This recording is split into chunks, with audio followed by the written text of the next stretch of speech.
Selamat pagi bersama saya Cindy Raja. Mari kita awali pagi ini dengan semangat baru, motivasi hidup sehat dan inspirasi yang akan membawa kita lebih dekat kepada kebugaran fisik, mental dan spiritual. Perubahan kecil dalam hidup kita hari ini bisa menjadi langkah besar menuju umur panjang yang penuh kebahagiaan. Bersama kita akan merangkul kisah kemenangan, wawasan menarik, dan kekuatan harian yang berakar pada kebesaran Sang Pencipta. Tetap bersama kami di program Renungan Pagi, di mana setiap kata adalah dorongan untuk hari yang lebih baik. Kita mulai pagi ini dengan syukur dan harapan menuju hidup bugar selamanya. Ditulis oleh Kai Kusma bersama Pendeta Denny Kanajo. Selamat mendengarkan.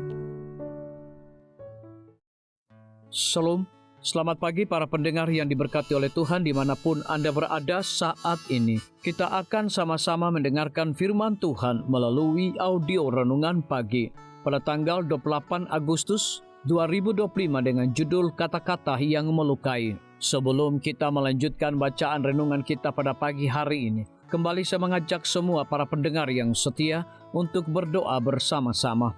Bapa kami yang bersemayam di dalam takhta kerajaan sorga, terpujilah nama-Mu ya Tuhan pada pagi hari ini. Sebelum kami melakukan segala aktivitas pelayanan dan pekerjaan kami sangat rindu sejenak untuk merenungkan firman Tuhan. Terima kasih Tuhan Yesus, ampuni kami Bapa, karena kami sudah berdoa hanya di dalam nama Tuhan Yesus, Juru Selamat kami. Amin. Ayat inti kita terambil di dalam Yakobus 3 ayat yang ke-9 hingga ayat yang ke-10. Demikian firman Tuhan. Dengan lidah kita memuji Tuhan Bapa kita, dan dengan lidah kita mengutuk manusia yang diciptakan menurut rupa Allah. Dari mulut yang satu keluar berkat dan kutuk. Hal ini, saudara-saudaraku, tidak boleh demikian terjadi. Mari kita ikuti penjelasannya. Satu aturan yang telah saya coba ajarkan kepada anak-anak saya adalah bahwa memang ada beberapa hal yang tidak boleh diucapkan. Tidak peduli seberapa jengkelnya, marahnya, atau kesalnya seorang, ada garis yang tidak boleh dilewati. Anda mungkin tidak mengatakan hal-hal yang menyakiti orang lain. Kata-kata itu seperti bulu yang ditiup angin. Sekali diucapkan itu mungkin dapat disesali, minta maaf, dan diampuni. Namun itu semua tidak akan pernah terhapus dari jiwa pendengarnya. Hal ini berlaku untuk orang dewasa. Luka yang disebabkan oleh kata-kata seperti ibu saya benar, berat badanmu tidak akan pernah turun, atau saya seharusnya menikahi John, dia telah menjadi sukses. Ini tidak pernah sembuh. Tetapi anak-anak kita lah yang sebenarnya sangat rentan. Kata-kata yang menimbulkan reaksi emosional, apalagi jika ada rasa sakit yang melekat, menjadi kenangan yang menghantui seseorang seumur hidup. Sam berusia sekitar 4 tahun. Seorang tamu sedang membantu di dapur, dan Sam yang penasaran dan perlu mengetahui semua yang terjadi di sekelilingnya, berada di bangku kecil, memberikan bantuan. Beberapa kesalahan dilakukan dan tamu itu berkata kepada Sam, "Kalau kamu punya otak, kamu akan berbahaya." Sam belum pernah diucapkan perkataan seperti itu sebelumnya dan meninggalkan dapur sambil menangis. Tamu itu terkejut. Ini hanyalah caranya berhubungan dengan anak-anak. Dia tidak bermaksud menyakiti perasaan Sam. 22 tahun kemudian Sam dan saya sedang bekerja di dapur ketika sesuatu tergelincir di lantai. Sam segera menjawab, "Seperti yang orang itu katakan, jika saya punya otak, saya akan berbahaya." Kejadian yang dahulu itu sama sekali tidak disinggung saat itu. Tetapi kenangan menyakitkan dari kata-kata yang tidak dipikirkan itu masih ada. Betapa kata-kata lebih menyakitkan lagi jika itu ditusukkan dengan sengaja. Saya toh tidak pernah menginginkan anak lagi. Kamu adalah anak yang paling bodoh di seluruh muka bumi. Dia tidak akan pernah bisa menarik perhatian pria dengan wajar seperti itu. Sangat menakutkan menyadari bahwa dalam kesembronoan sesaat kita dapat melukai seseorang seumur hidup. Dunia ini sudah cukup kejam. Keluarga kita harus berada di tempat yang aman dengan kunci pada pintu untuk menjaga anak-anak kita dari bahaya yang dapat membahayakan tubuh mereka. dan kunci lidah kita untuk melindungi mereka dari kata-kata yang bisa melukai jiwa sensitif mereka.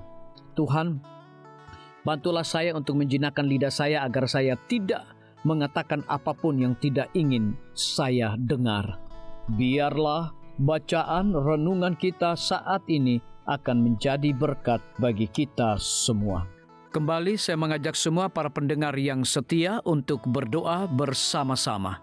Bapa kami yang bersemayam di dalam takhta kerajaan sorga, terima kasih Tuhan Yesus, oleh karena firman-Mu pada pagi hari ini memberikan berkat dan kekuatan rohani bagi masing-masing kami. Pada saat ini hamba berdoa untuk pemerintah kami. Tuhan memberkati Bapak Presiden bersama dengan wakil, para menteri dan seluruh stafnya, Bapak Gubernur bersama dengan wakil, Bapak Bupati bersama dengan wakil, Bapak Wali Kota bersama dengan wakil, camat dan seluruh stafnya, kepala desa, lurah, RT, RW, dimanapun mereka berada saat ini.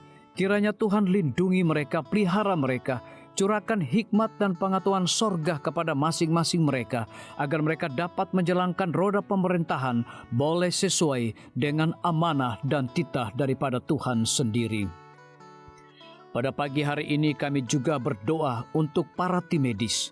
Tuhan berkati dokter, perawat, bidan, farmasi, nutrisionis.